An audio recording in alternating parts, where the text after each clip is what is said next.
Hey everyone, so this is our top 10 list of things not to do when you're going through the home buying process. So, number 10, and this should be pretty obvious, but don't quit your job.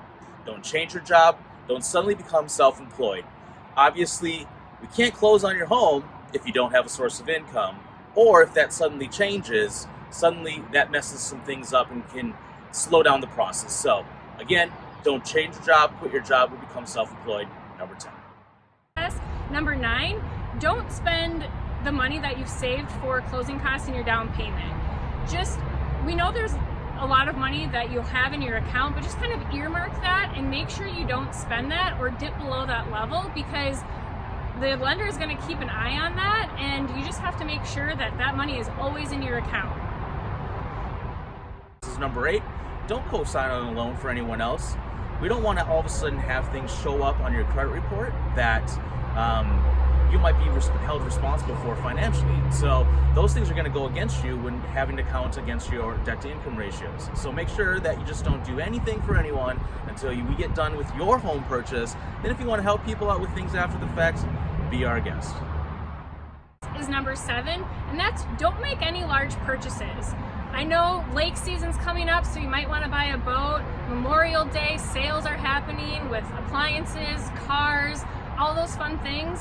But when you're getting ready to purchase a home, that can really affect, your overall purchasing power. So hold off on all of that until you've closed on your home.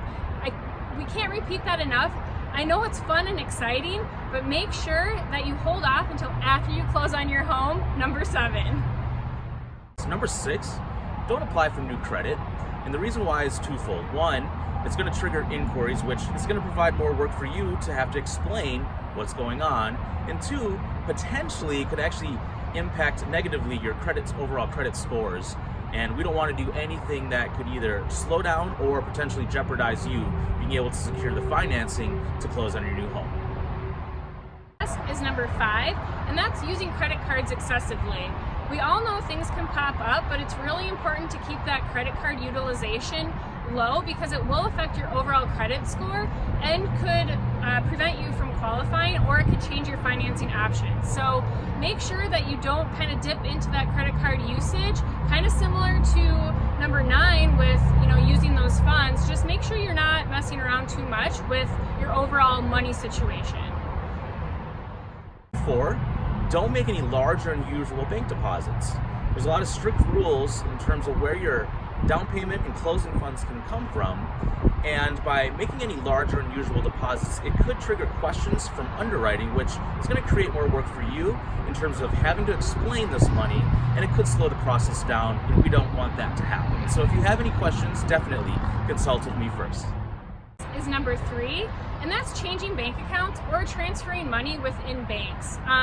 We want all of your money to be easily tracked so that you have money for the down payment, you have money for closing costs, and it's just all clear and stable, and it doesn't raise any red flags. So again, number 3, don't change bank accounts or transfer funds within the bank. Don't omit or withhold any information, debts, or liabilities from me on your loan application. I always tell people, make sure that you're really forthright and honest about disclosing everything. I need to know everything to help sure that I put you guys in the best position to navigate within the guidelines to get you to the closing table on time and efficiently. So again, look at me as someone who's here to help you and guide you.